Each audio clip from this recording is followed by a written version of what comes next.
Hello and welcome to the Time for Tea Designs YouTube channel. Today it's Elaine joining you from Pink Peppermint Cards, and I'm going to be sharing a shaker card using mostly products from the April 2020 release. So I've got a pre-made white card base here. The finished card size will measure 5 inches by 5 inches. I'm just scoring and pressing that down so I get a nice crisp edge. And I'm going to be using the square quilted nesting dies. These, I believe, were from the March release, so fairly new and really lovely sizes. But for today's video, I'm using the 4th and 5th largest size in the set, and I'm going to be using these to create myself a frame. Normally they just would cut a square rectangle with stitching. Got a lot of variety there with different sizes, but I'm going to have a nice frame going around the edge, and this is going to help me create my shaker element. So I'm just going to take some more heavyweight white cardstock, and I'm using some washi tape to just secure those dies together, just so they don't move when I run it through the die cut machine. So I've just set that aside, and I'm also now going to be creating myself a nice sky background. So the new stencil is called Seen It, and it gives you loads of lovely options, but for today's card I'm only going to be using the cloudy edges. You can see that they're all the way around the edge. I'm using some washi tape to secure my stencil down to my glass media mat, and I'm just very gently going to blend on some chipped sapphire. It's got a really nice purpley hue to it, and I just thought that this was a really nice colour for my sky. So I'm just really slowly going to be blending on clouds all the way from the top to the bottom. So I've turned my stencil, and again securing down with some washi tape, and I'm going to be doing exactly the same thing over and over, just turning my stencil as I go to get a really nice variation of clouds. You will notice that I just cover up the edges with the washi tape so that I don't get any sort of grass effect, or you could also cover up that centerpiece where the sun rays are. And as I just work my way down, just needed to secure that down with my hand a little so it doesn't move too much, and just finishing off at the bottom there with a little bit more ink. And that is the background of my scene completed, and now I can move on to just securing my frames together. So I did cut 2 just to make my frame really nice and sturdy, and I'm just going to use some liquid adhesive to secure those together. And once they are nicely secured down, I'm going to be popping some double-sided adhesive on the back. So I will have the top facing down onto my glass media mat, and I'm just going to pop some of this double-sided adhesive all on the back of my frame, and this is going to secure my piece of acetate to that frame. So I just like to run my bone folder over that. I just find if you press it down nice and firm, the release papers are easier to pull up. So just go all the way around the edge of my frame.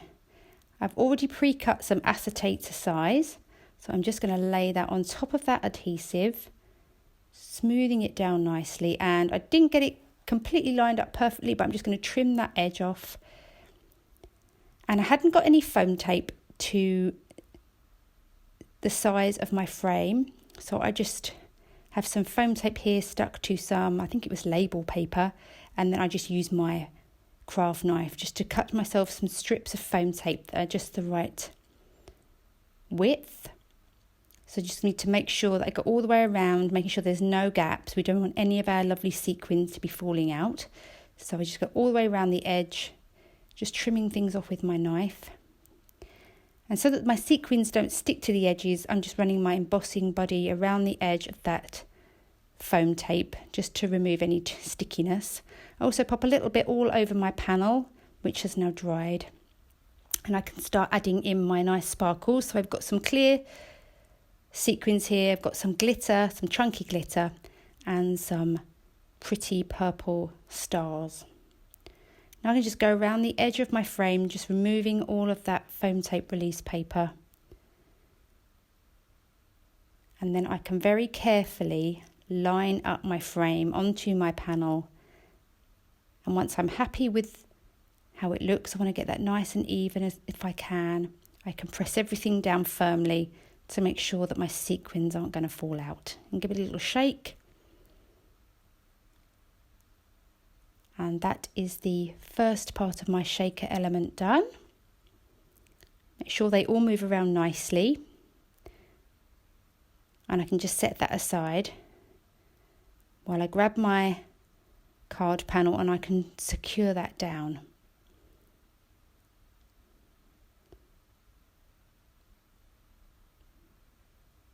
I will leave measurements for my card panel. I did trim it slightly smaller than my card base, so I'll leave measurements for that down in the description box below. I think it looks nice with a little border around the edge.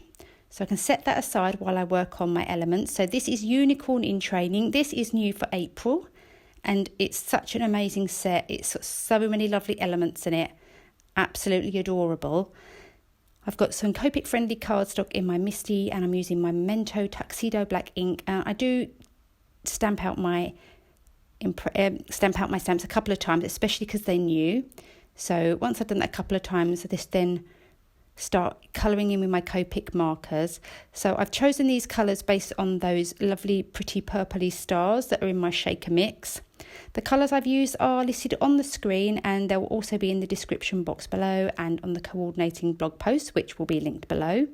And I'm just going to colour in my rainbow here. I have sped the video up quite considerably, but it really didn't take me too long to colour these two little images today. I'm going to give my little horn matching to the rainbow. And then I really love these bee markers. They have a really nice purpley tone to them, even though they're in the bee family. I think they're a lovely, lovely colour.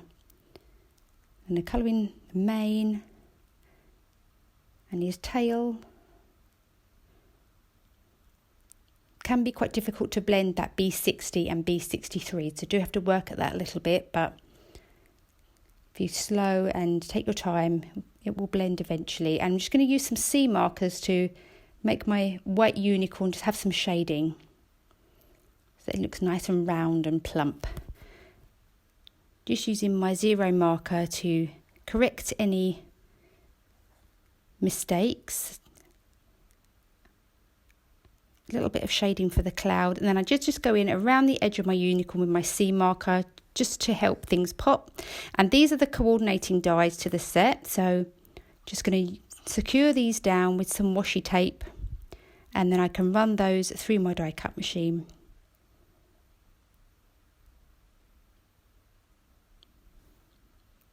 This is going to be my sentiment. I decided to use some vellum for my sentiment. So this is the really nice scripty unicorn. And then I've paired it with the In Training. I've got my embossing buddy out again. I'm going to be heat setting this with some embossing powder. So I've got my Versamark ink. It's going to press that down firmly. I did do it a couple of times. My U didn't stamp out as neatly and as securely as I wanted, so just went over that. And this is liquid platinum embossing powder from Ranger. And I didn't show me heat embossing that because it was quite tricky, because it was quite flimsy. But if you've got some tweezers, that will really help when you're heat setting your embossing powder. I'm just running a little bit of my glue pen onto my clouds, just in little sort of C shapes with the glue pen, and then I'm just popping some glitter on top just to give my clouds a bit of shimmer. And I also went ahead and coloured in a couple of little hearts because I needed to have some way of securing my vellum to my card, and I didn't want the glue to show through. So I just quickly coloured in these hearts, same colours as before, RV 66 and 63. Popped a little bit of glue on that vellum, and then I'm just going to let that dry for a couple of minutes. Then flip it over and then pop the glue behind those hearts. And then that will hide the glue as I secure it to my card.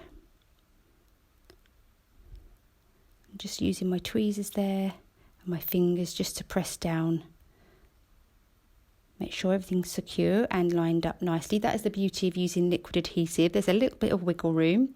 Then I can go ahead and pop some more liquid adhesive on the back of my unicorn, and these are going to get secured directly to the acetate.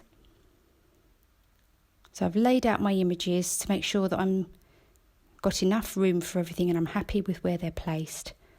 Now I can pop a little bit of more glue on my rainbow.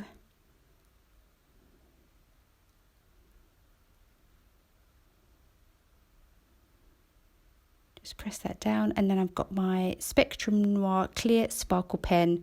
A little bit more sparkle on the mane, the horn, and the rainbow, and his tail. Never too much sparkle. A little bit on the hearts. And then as a final embellishment, I brought in my glossy accents to give my unicorn a glossy horn, and also just popped a little bit onto those hearts just to make them stand out and finish off the card.